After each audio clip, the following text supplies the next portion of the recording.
You're listening to Starting Up on the Agenda on Dubai Eye 103.8 with Virtue Zone. Business set up with no regrets. Hello there, and thank you for downloading the Starting Up podcast from the 28th of June.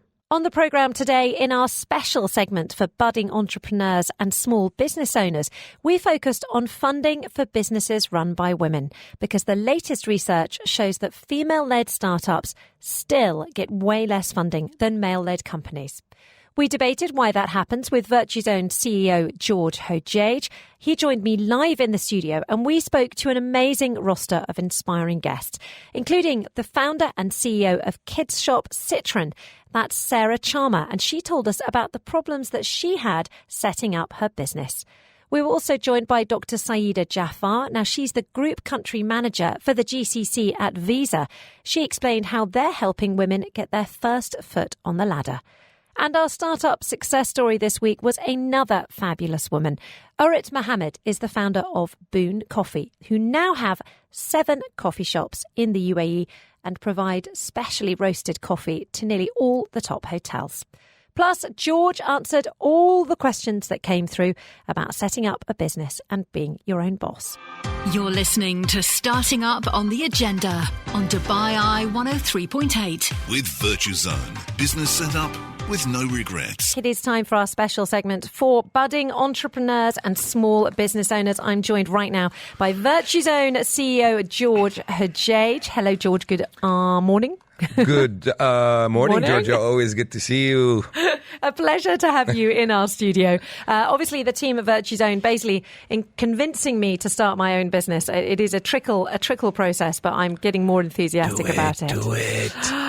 I've got some time off in the summer, so maybe I'll think about it then. But our topic on today's show could discourage me, because there's a wide gap in terms of funding between female-led and male-led businesses. And it is really quite concerning. It's a problem around the world, including here in the region. Data from WAMDA shows that the Middle East and North African startups founded by women raised a total of 34.6 million in 2021, or just 1.2% of the region's venture capital funding. That is depressing. In the UAE, sadly, it is no different. And payments company Visa have been doing some research into this. And while the data isn't all good news, there is an exciting initiative that's come out of it. To tell us more about that, we are joined virtually now by Dr Saeeda Jaffar. Now, she's the Senior Vice President and Group Country Manager in the GCC at Visa, joining us on Microsoft Teams. Hello there, Dr Jaffar. How are you? I'm good, thank you. Good to see you again. It's fantastic to have you on the line. Thank you so much for joining us.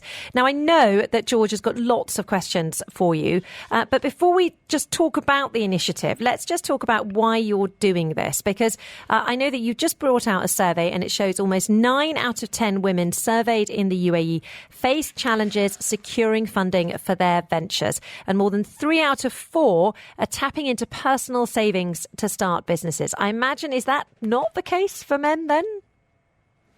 Look, I think depending on which statistics you look at, you might get slightly different views and slightly different answers. But the reality is, it is difficult for everyone to raise money. It is more difficult for women-led businesses to raise money. And we see this based on the number of businesses that are actually led by women versus the amount of funding that goes into women-led businesses. You quoted the number 1% yourself. I mean, it's not very far from that.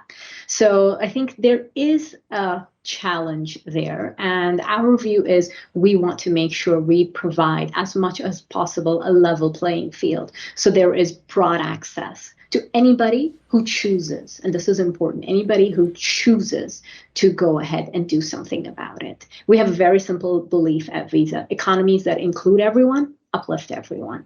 And that's exactly what we're trying to do here today. Great. Doctor, can you share with us some more UAE-specific figures that point to women's challenges when getting their businesses up and running?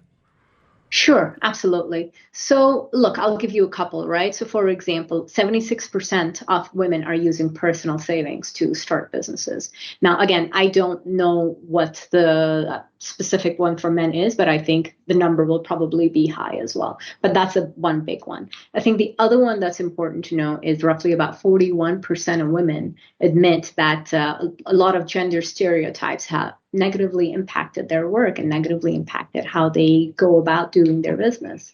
So that's another one. And then probably the third one that I'll share with you is about 76% of the women that we surveyed felt that there was societal pressure or disapproval that perhaps discouraged them from taking a more active role in the businesses.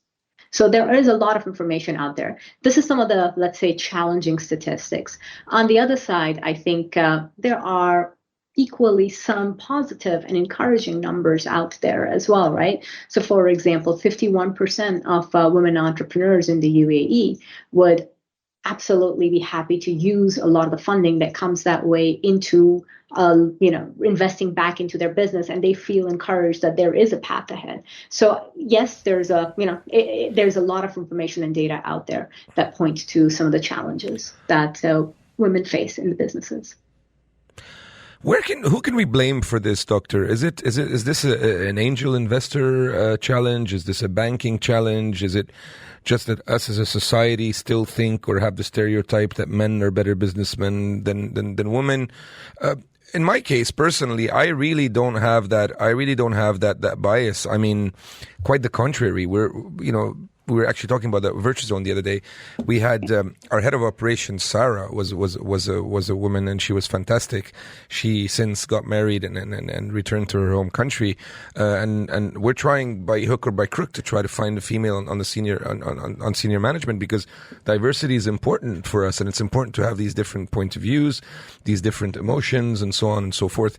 Who's to blame for this lack of funding, or for this disparity, if you want, between men and women when it comes to funding, in your opinion? Sure. So look, I'm not sure if it's a matter of blame per se, right? Because blame implies a lot of other things. I think there are a lot of reasons why this exists. Let's put it that way.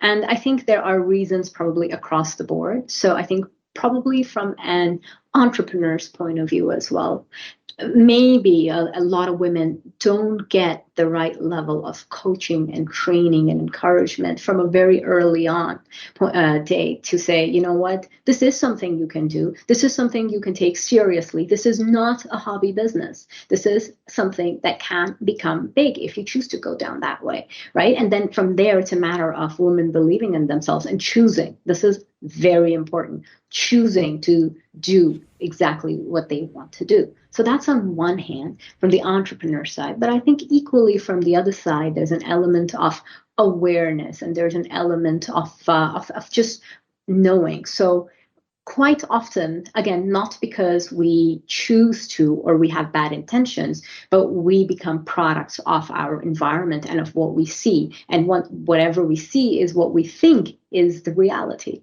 So I think there's a lot of education awareness that needs to happen on the other side from the investor community as well.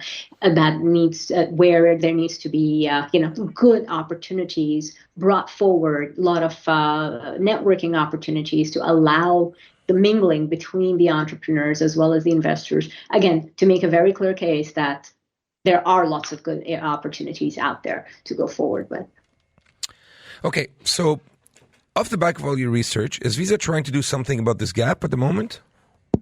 Absolutely. So this is something that is very, very near and dear to our heart. As I said, we fundamentally believe that economies that include everyone uplift everyone. So because of that, what Visa has been doing for many, many years is something called She's Next.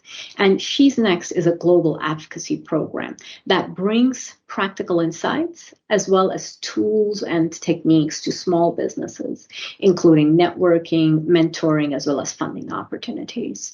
We've been doing this globally for a long time. We've helped about 200 businesses in the form of grants, mentorships, etc., across the board to do this. And this year, that we have brought it to the UAE.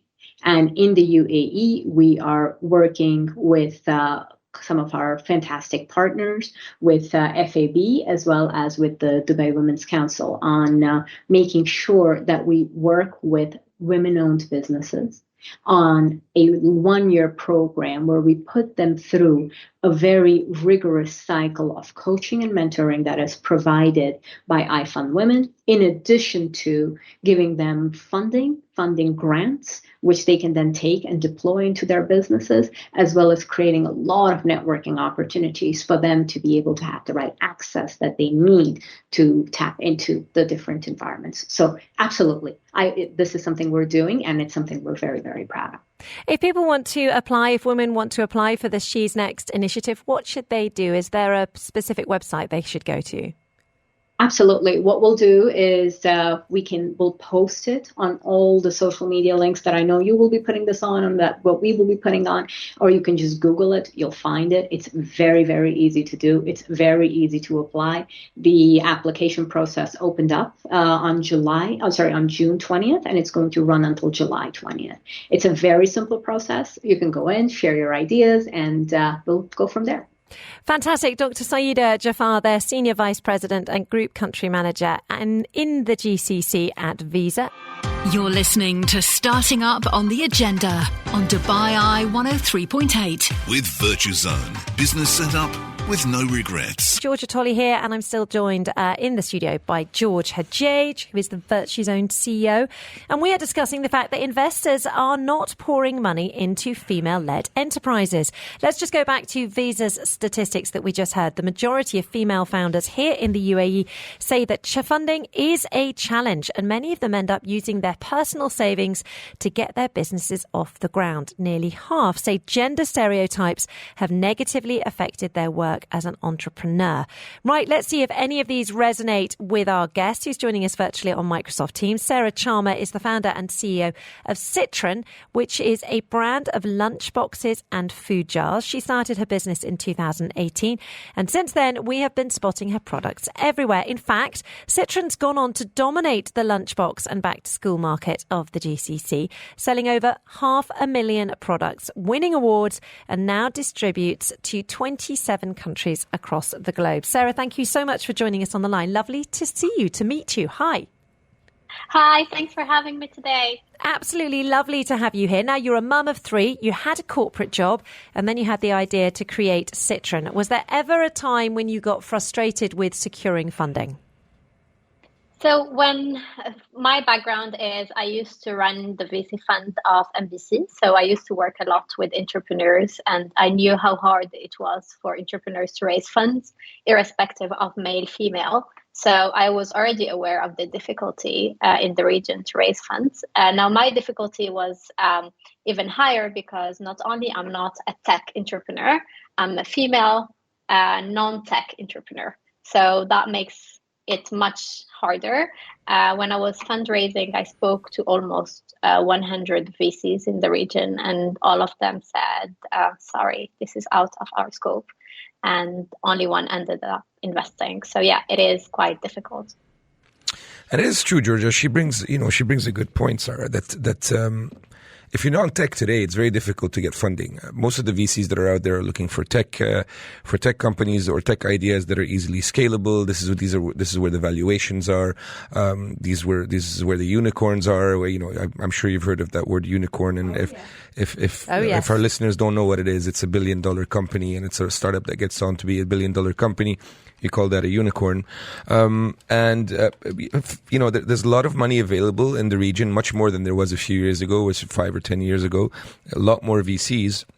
But as Sarah is saying, all these VCs are looking for tech startups. Anything that's not tech is much more difficult to get funding for.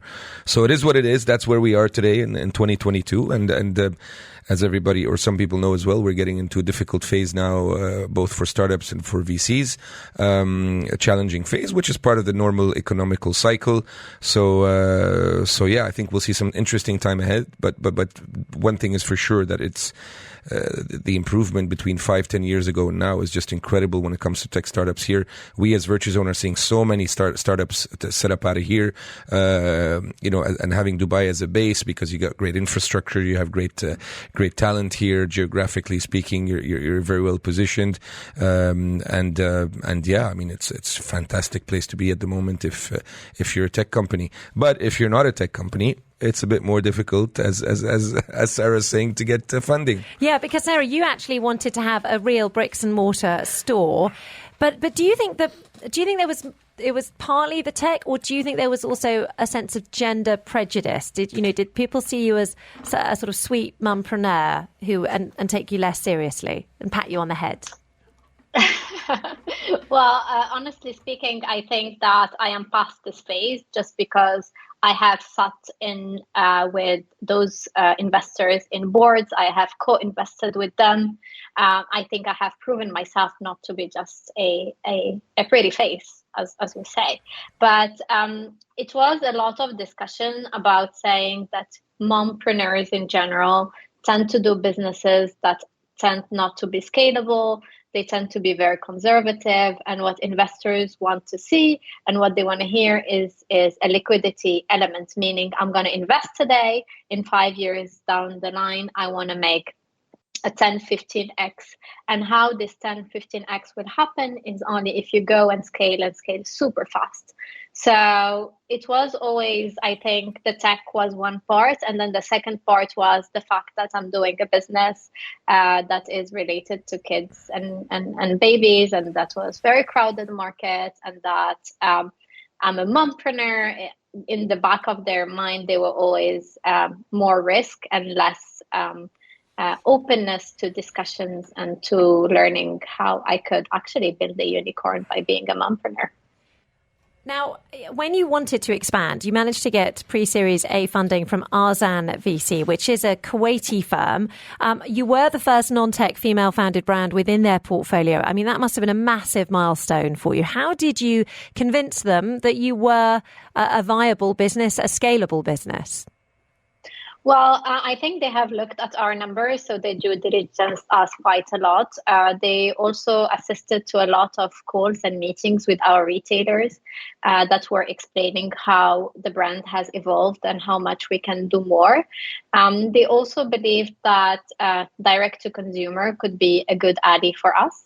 Where we could use the money to sell more directly, and that's in a sense gives them the tech element they needed. But they also thought that our growth was not capped, because making products, you can make as many as you want. You don't necessarily just specialize in one tech element, and you can't go into so many more. So today we're doing kids, tomorrow we can do pets, the day after we could do so much more. And this is what they like the most. I think in terms of return in their portfolio, they can say it for themselves, but they are saying that they're super happy, and the return as of today from last year is quite impressive versus the tech startups they have in their portfolio. So I think overall it was a mix of numbers, but also selling them how I can scale and how much they can exit for if they were to in 5 years. Sarah, now that you're established, do you help other female founders make progress? Is there a support network here in the UAE for women entrepreneurs? Also, there are so many aspiring female founders right now listening to you. Some of them are probably disheartened. What advice would you give them? So I just learned very recently about something called Emirates Development Bank. I know. And I spoke to them recently, and they said that they had been giving funding to non-tech businesses for the longest time, and their rates and their rules and conditions are much more adapted to small businesses. So that could be an option. I personally didn't know about it. I think there are, at the beginning, when you're just launching, you need a support from either your friends and family, your own savings, but you need to show traction before even thinking of scale. And that traction can be very much from the UAE, from Dubai alone, but it has to be that the product is scalable and not necessarily just something that works because of a Dubai situation, which is still the case for a lot of businesses that won't work anywhere else in the world, but just literally in Dubai. I would also say that there are lots of female business networks right now. So there is one called Crunch Moms that organize a lot of talks and helps a lot of women entrepreneurs in finding investors, but also helping them to put decks together, pitches, polishing their ideas. So a lot of things are happening with Crunch Moms. And there is also the Female Fusion Network, which has been super useful for me. It's a network on Facebook that has a lot of members, and the discussions there are always very useful. People are very honest and always willing to help. That is amazing advice there, Sarah Chama, the founder and CEO of Citron. You're listening to Starting Up on the Agenda on Dubai Eye 103.8. With Virtue Zone. Business set up with no regrets. We're in the midst of our Starting Up programme, basically when we put the focus on small and medium-sized businesses and entrepreneurs. George Hajjaj, still in the studio, Virtue Zone CEO, helping me present the programme. And we are celebrating female-led businesses on the show today. And it's time for our weekly Startup Success Story segment. And we're talking coffee, but not just any coffee.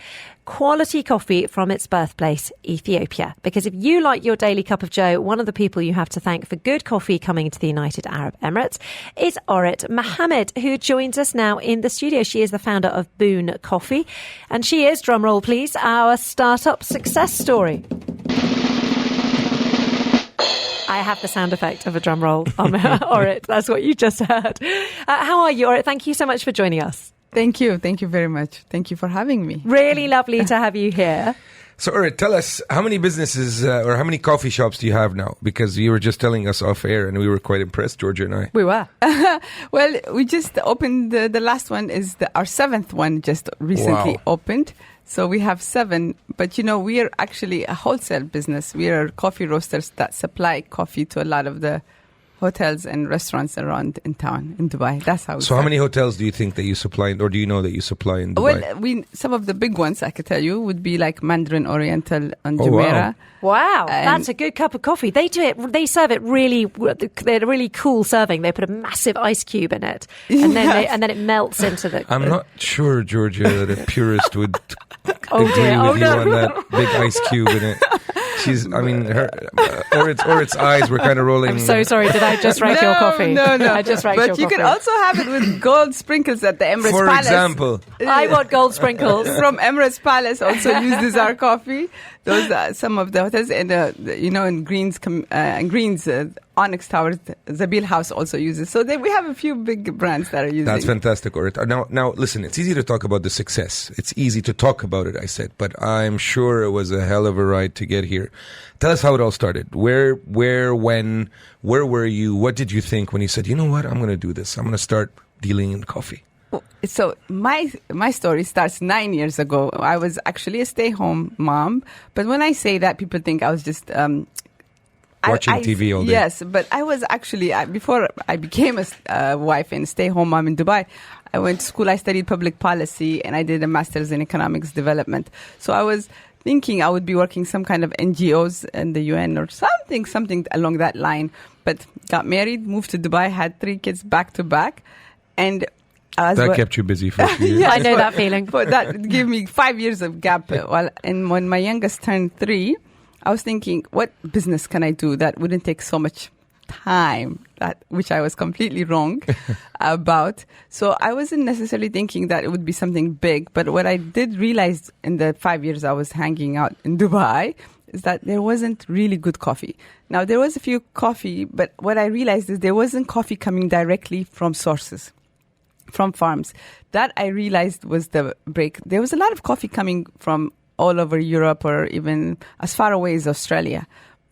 And I thought that was just kind of silly that when there is such a huge coffee farming communities, not far from the UAE, Ethiopia being one, and I come from a coffee culture where there's lots of coffee farms. So it just amazed me that direct access wasn't coming at that time.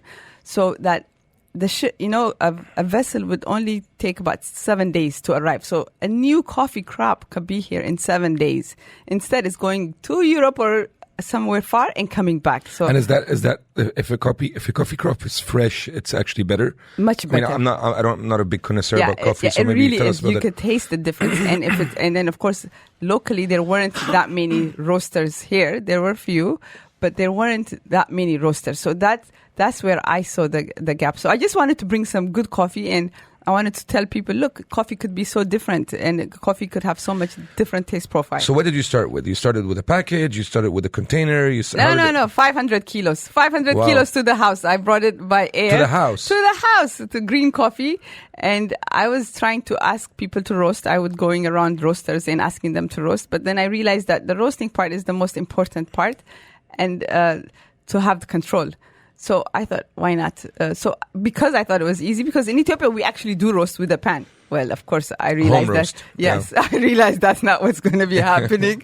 So we did use all of our investment to rent a warehouse and a small coffee buy. So hold on. So you got 500 kilos of this coffee, this green coffee, yes. and then you went around the roasters to roast it for you. And who did you sell it to? Friends and family, or at the playground? Yes, literally. I didn't know anybody. I didn't have a network here, so it was just at the playground and. And you are such an inspiration. It's incredible. To go from that. I know, it really does sound like a kind of, even for me sometimes, story, because I remember thinking these 500 kilos I kept in my house, and I kept saying, do not use bleach or anything, because, coffee absorbs smell. Oh. So I was so careful not to use a household cleaning product. And today, how much do you think you import a year? How many kilos or how many tons? Well, 4 to 5 containers. So each container is about 20 tons. Wow. Whoa. So 20 tons, that's 20,000 kilos, so 100,000, from 500 kilos to 100,000 kilos. Yes. Not bad, good progress. Not bad. And you roast it yourself now in the warehouse? Most of it, yes. We have a 3 roasters. So we started with small roasters, we moved up. So we have a 3 roasters running and 1 more roaster being put up right now. How long does it take to roast a green coffee bean? It only takes about 15 to 20 minutes, depending on the roast profile. But each batch of roasting could be 30 to 60 kilos for us. So you do it really carefully, and you wanted to take control of that because that makes a difference to the taste. Is that the case? Yes, roasting makes a huge difference. How it's roasted. And that's it was for me sourcing some of the premium coffee, the specialty coffee was easy because I do come from that culture, but the roasting part was very. Alright, share your typical call it success story because as you said, people can relate to how they started with something very small, 500 kilograms of coffee, and now doing 10 containers or so a year, 5 containers, inshallah 10 soon. Right now. During that journey, and you say, during that journey, what was the highest moment of that journey and what was the lowest moment of that journey? Because everybody who's starting a business, the first thing they hear, the first thing you tell them is, it's a roller coaster. You wake up one day, you're the king of the world. You wake up another day and you say, what did I do? Why did I leave my job? So what was the highest moment of that journey where you were the happiest? And what was the lowest moment where you were saying, this is not good? I could say the highest, let's start with the happy stories. Yeah. The highest moment for me was really because when I started the roastery, and it was through chance, by a lot of coincidence, and of course a lot of work was done. Finally, a restaurant bought our coffee, which was La Serre restaurant. It opened. My highest was I sat down the opening day, and I was sitting, and I was watching a couple drinking our coffee, and they were enjoying it. And these people had no idea who the roaster or the coffee or anything. It was just part of their breakfast deal. Yeah. For me, at the end, and I said, how is the coffee? And the guy said, it was amazing.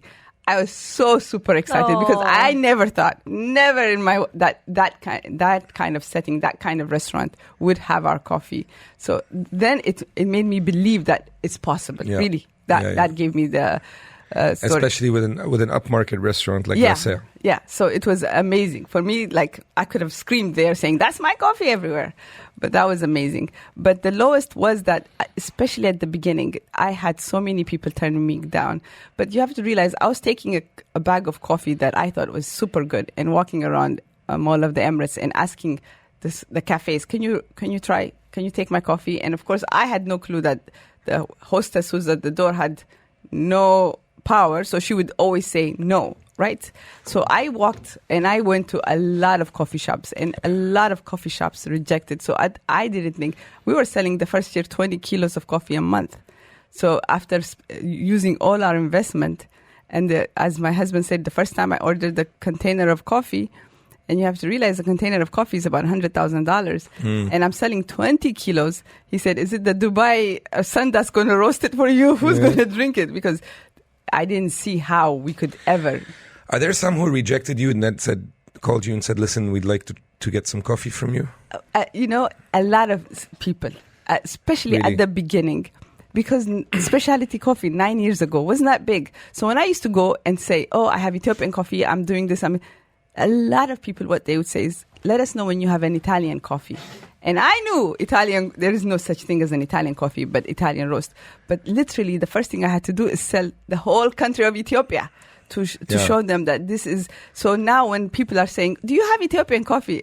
I always say Ethiopian government should pay me. But they should. But And what's so special about Ethiopian coffee? Well, coffee originated in Ethiopia. There's still... Did it? Really? Yeah. Oh, wow. And there's still over 5,000 types of coffee coming from Ethiopia, different time. And you have to realize that Ethiopia is still done by small farmers.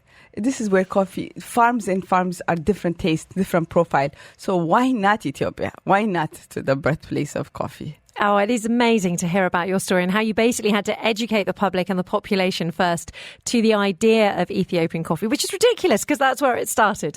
Amazing to have you on the radio. Thank you so much. We always run out of time in this segment. It's always awesome. Orit Mohammed is the person you've been hearing from. She's the founder of Boon Coffee. She is this week's fabulous success story, and it's been an absolute pleasure to speak to you. Thank you so much, Orit. A pleasure. This is Starting Up on the Agenda on Dubai Eye 103.8. With Virtuzone, business setup with no regrets. Yes, we've got about 4 minutes left with the fabulous George Hajj from Virtuzone, CEO. We've got 2 or maybe 3 questions for you. See how fast we can answer them. This is your agony uncle moment. Mandy says, which free zone has the cheapest visa? All right, so there is no such thing as the cheapest visa. The visa is is a governmental, as a mental charge. So what you want to look at is not the visa, is the actual package for the license and the visa. At the moment, one of the most competitive packages is on Duke. It's a new free zone on the QE2 ship. Fantastic place, fantastic space. So check that one out. It's duke.ae, I think. Cool. DWTC World Trade Center has some decent packages. Okay, fantastic. Oddly enough, I'm going to the QE2 on Thursday night. Oh, nice. Emil has got in touch. Have a listen to this. I have a golden visa. I wanted to start a business in Dubai. Is it better to start off in mainland or a free zone? Ooh, good question. This is a question that we get asked so often, and there really is no answer to it. I mean, there's so many questions I would need to ask him before I'm able to answer that. In general, I would say it's probably a bit cheaper to start in a free zone. You get a bit more flexibility. In the mainland, you need an office, you need to get an address, and so on and so forth. If you want to deal with entities on the mainland, theoretically speaking, you would need a mainland entity. If you're dealing with foreign entities or entities in the free zone, then you would open in the free zone. But then again, there's a gray zone on that. So very difficult to answer that question. We usually ask about 10 to 12 questions before we're able to answer that. So sorry, Emil, I can't give you a straightforward question, but please feel free to call us or get in touch. We'll be more than happy to guide you in what is the answer for that for yourself and your business. Indeed. Very easy to find the team from Virtuzone. Just check out their website. George, it's been a pleasure having you on the radio. Thank you so much for your time. Pleasure, Georgia. I'd also encourage our listeners to follow us on Instagram and on Facebook on the Virtuzone page, and you'll get plenty of useful information there and what we're up to. So if you like this program, then by all means, please do follow us on Instagram, on Facebook, and on Twitter, and on LinkedIn. Are you on that other one? No. TikTok. I'm too old for the other one. You totes got to go on too TikTok. Old for the other one. You got to teach me. Virtuzone on TikTok. That's what we're going to do next we week. We do have a TikTok. George, we will be speaking to you again hopefully next week. Starting up, we'll be back from 11 a.m. You don't want to miss it. 11 a.m. You don't want to miss it. 11 a.m. You don't want to miss it. 11 a.m. You don't want to miss it.